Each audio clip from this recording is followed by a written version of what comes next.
showcase.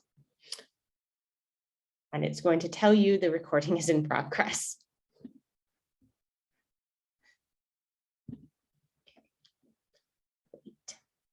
Okay.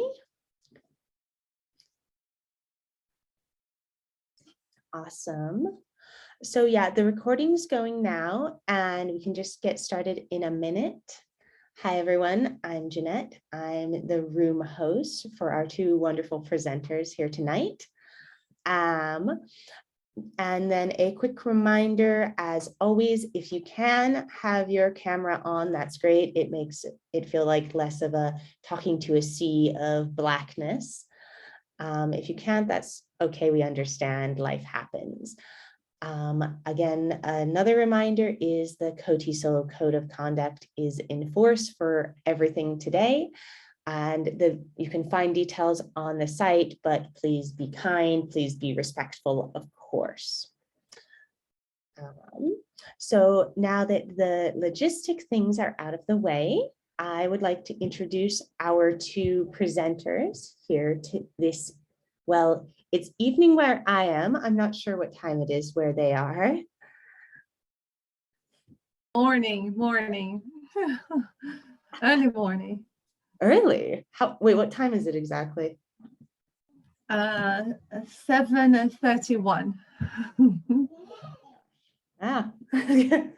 I'm not a morning person, which is not great as a teacher, but we do what we have to do.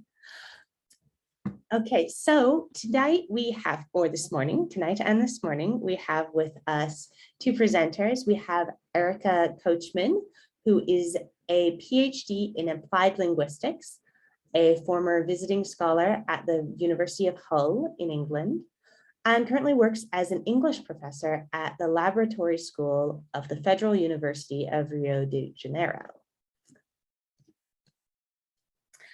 And her co-presenter is Izabelle Fernandes, who holds a teaching degree in languages for both Portuguese and English from the Federal University of Rio de Janeiro.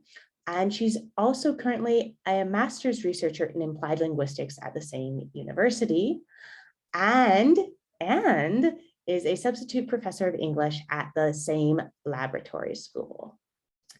It is great to have you both here tonight from across the world. And they are going to be sharing with us how they're promoting cultural diversity in e-learning.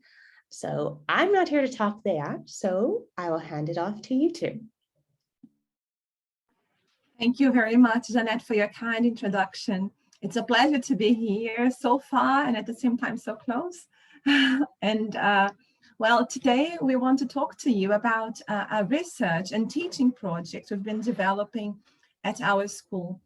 But just as a food for thought for this very beginning of our presentation, I would like to share with you a quote from Lupita Nyong'o. Yeah, she said, "I didn't belong in books." And this quote means a lot to us as teachers in a public school in Brazil, attended by students from diverse racial, social, economical backgrounds. So, I mean, how do we foster diversity in the books we choose? How do we make our teaching of English more democratic and more representative? And this is the question which will guide us through this presentation. So before we get started on the actual project, I would like to talk to you about our research context. Oh, but don't forget, I should not forget to tell you about the Easter egg, yeah? Our Easter egg is the film Black Panther. So now let me get to our research context. Well, the laboratory school where we work is a branch of the Federal University of Rio. So it's basically a laboratory because this is the place where we apply methodologies and pedagogies we've been thinking of, we've been developing in this university context. So it is located in a very expensive, very fancy neighborhood in Rio. but it is very diverse and democratic. We do have quotas for Black, Indigenous, disabled, and low-income students. And diversity and inclusion, they are core values, they are cherished values at our institution. Now, the project I'm going to talk about with you today, Izabelle and I have developed it as we approached, the time we had to move from this, like, I don't know what to do stage in the very beginning of the pandemic to remote teaching. I mean, we had the COVID-19 outbreak in Brazil in March. Then in April, we started sending students non-mandatory asynchronous activities because we were not quite sure whether they would be able to connect. And indeed, many did not have internet access at the time. So we had to make these activities non-mandatory. In June, we started having online meetings with students and contact them via telephone to see what was going on, how they were. In September, the laboratory school managed to get funding, grants, to those students who did not have equipment and who did not have internet access, so they could be able to, join us in remote learning. So in September, the very same month, we managed to resume our lessons remotely. And at this point, Izabelle and I were asking ourselves, how can we approach these students now? I mean, we hadn't seen them for 6 months, so what are we going to say? What are we going to do? And which stories? I mean, we can't just carry on teaching the way we used to. How can we now, work on our bond with them? How can we bond with them? How can we relate to them?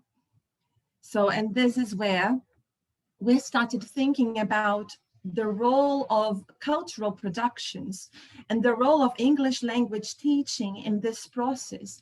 I mean, how can we make English language teaching more diverse so that our students do not say the same thing Lupita Nyong'o said when she was a child, so that they can see they also, all of them, belong in books. So we were really inspired by Ngugi wa Thiong'o's Decolonizing the Mind.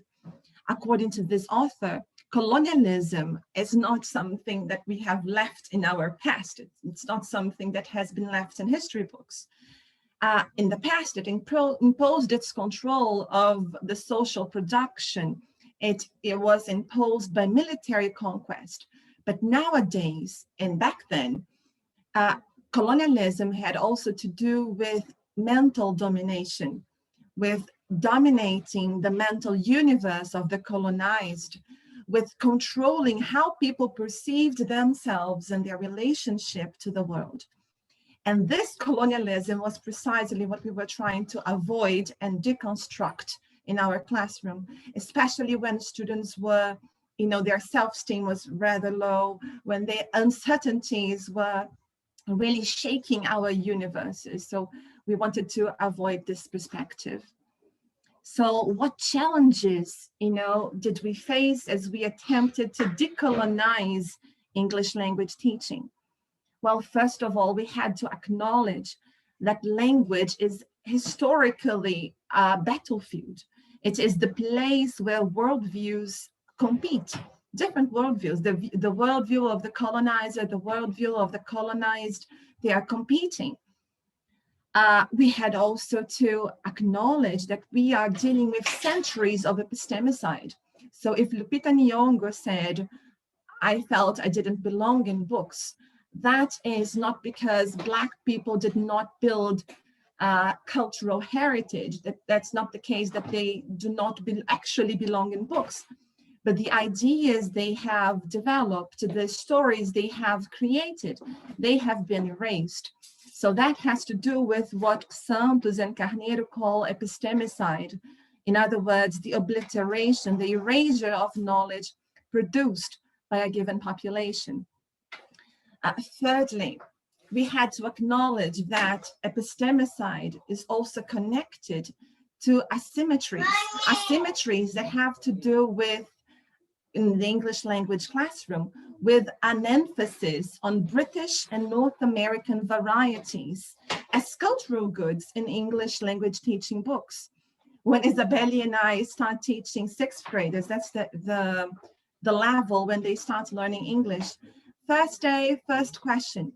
Which variety are we going to learn? Is it English from the UK, British English, or American English?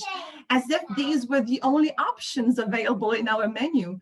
And our answer to this question is always the same. We're not learning British English, we're not learning American English, we're learning Brazilian English. We are Brazilian, I mean, what else could we offer? So, and the fourth challenge we would like to address in our research and in this presentation has to do with the myth of a racial democracy. Because as we start talking about race and English language teaching, the answer we recurrently get in Brazil is, I mean, why are we talking about racism? I mean, Brazil is a racial democracy. Miscegenation made everyone in Brazil a little bit Black. So racism does not exist here. And this is a myth. I mean, we do know that racism is a structural, not only in Brazil, but especially in Brazil too, where every single institution, including schools, they voice racism. They actually give room to racism to organize our teaching practices. And this is something we need to deconstruct. So what is race for us? First of all, race is not biological. When we're talking about race, we're not talking about a set of biological features or genetic codes. We're talking about a sociological construct. This is the outcome of social practices. But what do these social practices aim at? These social practices over the centuries, they have aimed at creating dichotomies, such as raced and unraced, with white people being seen as, you know, I'm not raced. I mean, I'm normal. I am the standard type. And the so-called minorities, and it's so weird to talk about minorities, especially when we are in Brazil, where 54% of our population is actually Black or with Black descent. I mean, so why should they be seen as raced in such a context? So we also understand that race is something that does. I mean, it's not only something that is. I mean, and what does race do? Race benefits some and marks out others. Yeah, so race is operating as, you know, a social divide. And it's the outcome, as I said before, of structured and institutional practices. I mean, we're not talking about something that is the result of individual choice. I am racist or I am not racist. I'm talking about a society that is pervasive and entrenched in our society. So when we are saying that race does not exist from a biological point of view, but from a social point of view, I'm not trying to, we actually want to reinforce what Anya Loomba says about race not being a delusion. Because as false as we believe that the ideas on race are, you know, these ideas, they have helped shape a racist world which actually, you know, enforces real effects on people's lives. I mean, so we are talking about practical outcomes, things that determine whether or not some people can get certain jobs or enroll at university. So for us, I mean, what does decolonizing English language teaching has meant? First of all, we have had to shelter what we, you know, what Komaravadivelu and Minolo have called grammar of decoloniality, which is a perspective on language teaching that invites educators who are not native speakers, such as Izabelle and I, to design their own social historically oriented materials. So this decolonial point of view takes the native speaker, you know, from his throne and actually allows and empowers non-native teachers to develop their own materials based on what their students need and based on what local agencies we can actually stimulate. Second of all, but not less important, we have also drawn upon critical race literacy as a very important concept. This concept has actually taught us that we can and we should, we must design pedagogical initiatives thoughtfully constructed to unveil racism and promote awareness. So actually, students are dealing with racist texts all the time, but they just don't see it. And critical race literacy has to do with helping students see racism and helping them respond to it. And actually also, but not very important, critical race literacy helps them understand that these texts, they're not something on my, okay, but they are just text, they don't do much, they're just something you read. No, actually these texts are part of hegemonic forces that have helped shape, forge, and sustain social injustice. So we want students to realize how important these discourses and texts are. And thirdly, we have, fostered a concept of digital literacy that has to do with helping our students develop abilities to understand and use information in multiple formats. So as we move from in person, like face-to-face interaction, as we move to the screen, I mean, we wanted them to be able to respond to information that is available in all sorts of formats, not only on the paper. Now, let us talk to you about, more specifically, about our students. I mean, we are talking about age brackets and levels. I mean, what are they? We're talking about 11 to 12-year-old students of 6th and 7th grades. They had their screen time limited, by Brazilian Society of Pediatricians, who recommended no more than 3 hours a day of screen time. So we had to keep this in mind so we would not overwhelm them with a lot of screen, with a lot of, exposure. So our perspective, our pedagogy had to do with a transdisciplinary take on language teaching, because we were not teaching English in isolation. English was being taught along with Portuguese, French, music, drama, visual arts, and history, all of us working on the same topics. I mean, we were still teaching our disciplines, we were still teaching English, grammar, and everything, but we also had to deal with a common ground, with common topics, common discussions. And co-teaching, as understood as the distribution of responsibility among people for planning, instruction, and evaluation.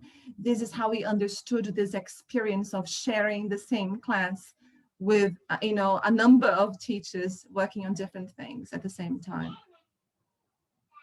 And when it comes to the texts we have selected for our lessons, we understand them as what Bakhtin calls discourse genres, which are relatively stable types of utterances with 3 core characteristics, which are basically the theme they usually tackle, they structure, they have, and their content. And that goes not only for verbal texts, written ones, but also visual, verbal, visual, multimodal, such as videos or films as well.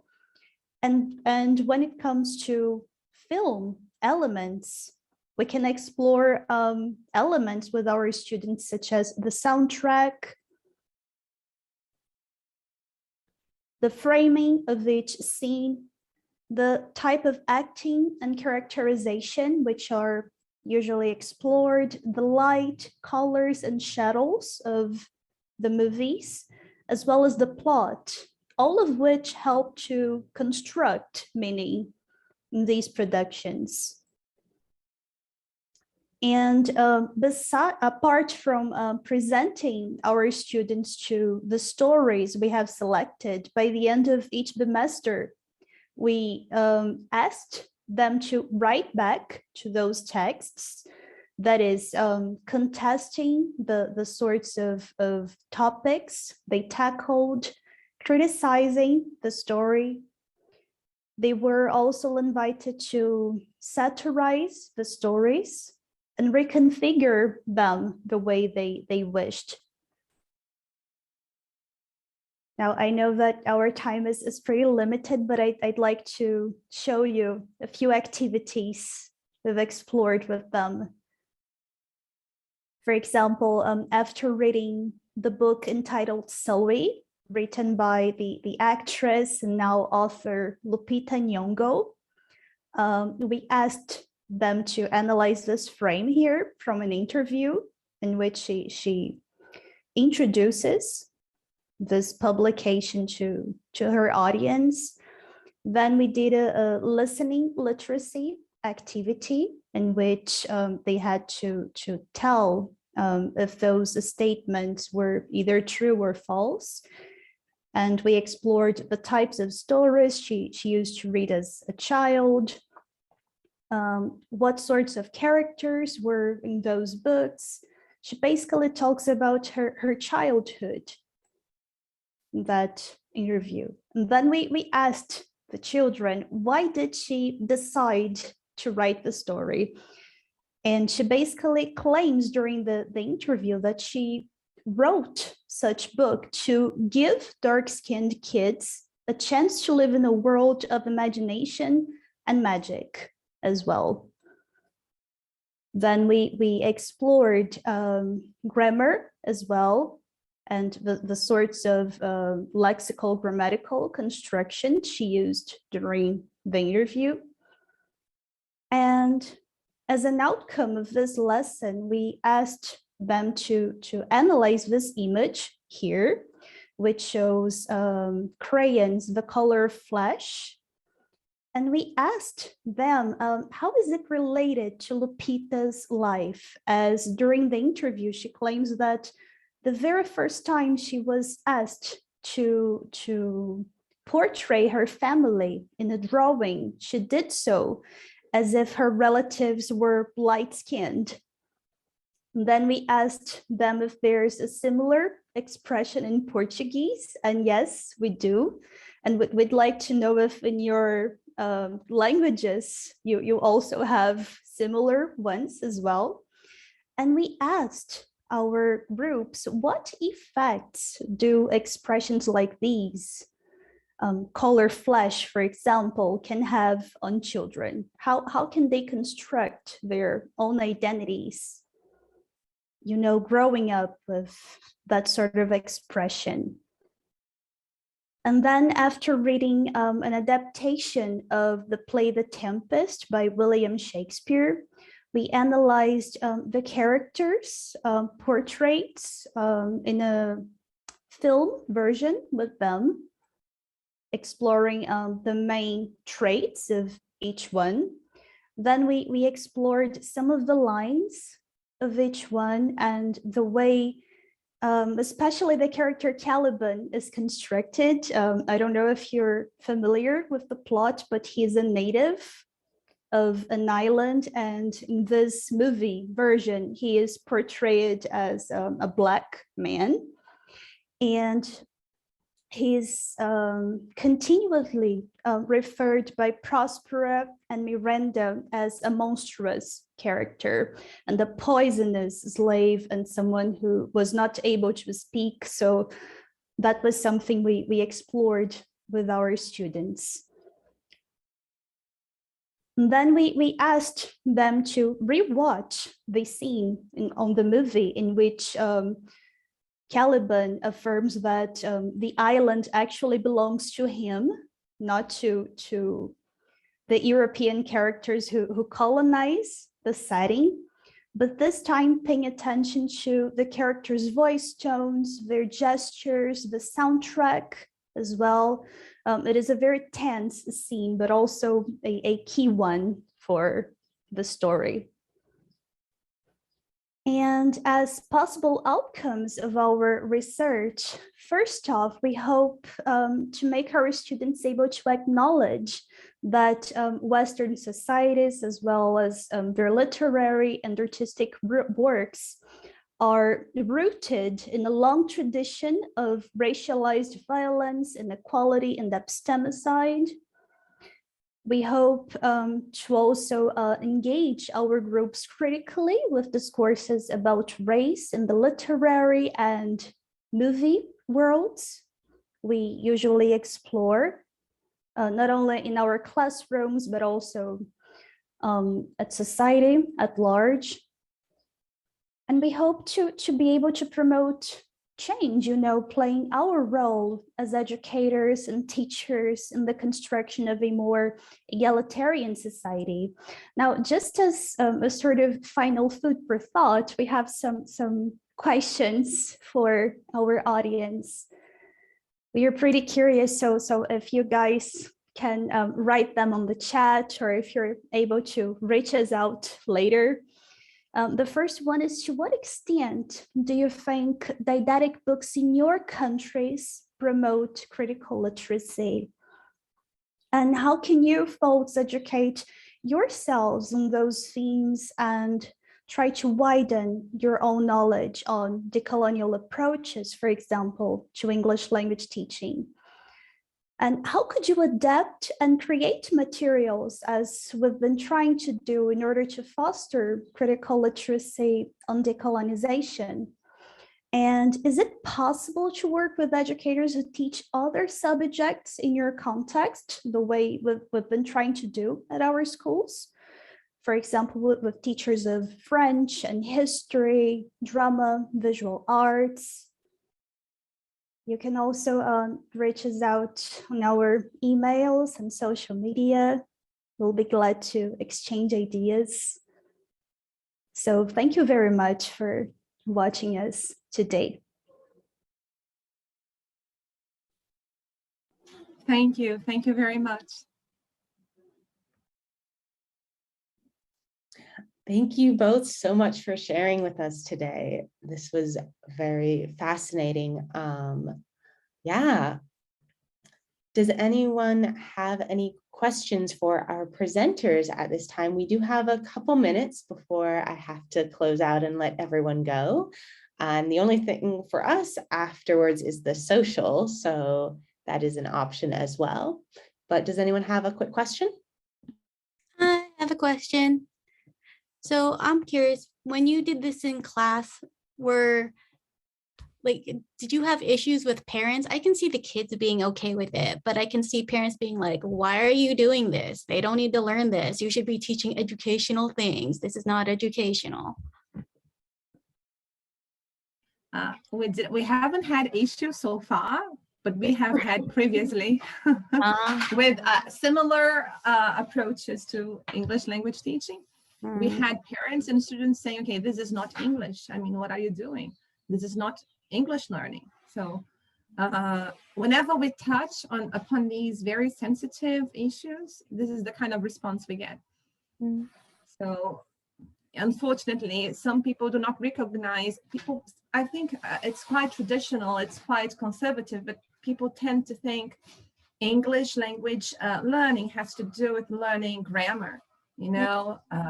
Those 4 abilities as the only abilities that need to be learned, and they must be learned in a very discontextualized way, very dealing with abstractions, names that do not actually tell me anything about who those people are. And if they have to look like anything, they have to be like those native speakers we imagine, like they have to be white and blonde and blue-eyed. So this is what they actually expect.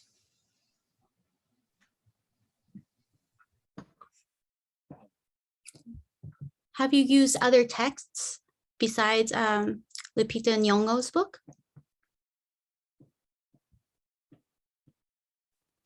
Izabelle, do you want to talk about the texts we have dealt with? Sure, we have selected a lot of different texts from different parts of the world, actually. We've read with them Shakespearean adaptations of The Tempest and Othello as well. We've read an African-American folk tale called Yeniga, the Princess of Gambaga, about a princess who happens to be a great warrior of her time. It's also a foundation myth as well. We've read the story of Boitatá, which is a fire serpent from our folklore here in Brazil. Boitatá is basically a serpent which looks after the environment, including the Amazon rainforest. We've read the original poem of Mulan with them as well. There are many others. We read the story of Anansi, which is an African tale about generosity with them as well, and sharing knowledge and exchanging ideas, just the way we are doing right now. There are many others. If yes, you would. That's always been an issue, but things are getting worse around here in relation to. Yeah, our objective was basically to diversify their reading repertoire, including loads of, African myths, African tales, as well as Brazilian indigenous literature. And I mean, whenever we had to talk about the canon and talk about literary canon like Shakespeare and other canonical authors, we did so by using the lenses provided by critical race literacy. I mean, what is language doing here, and what views on race are being reinforced? And this is why we picked these two very important and very representative plays, which have a lot of materials on race. Yeah, like a lot of stereotypical and racist views on race.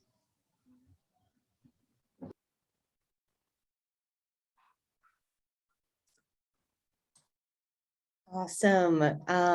Well, it is 8 o'clock Korean time. Sorry, I had to do a little bit of math there because I'm not in Korea. I am going to end the recording in just a second and set everyone free to go their own way, go to the social event, relax, continue the conversation in Discord if you like. But I again wanted to thank you both for coming virtually and presenting and sharing with us. And again, thank you so much.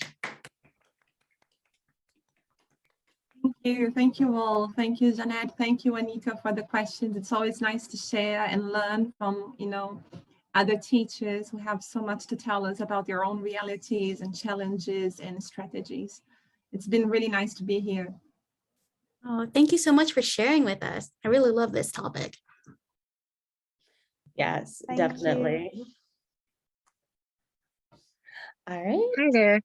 I just wanted to say thank you for coming to the event. I was hosting in another room, so I look forward to watching the video recording, but this is really at the heart of my research interest, what you're talking about. So I'm really glad that you joined us at this event. Thank you so much.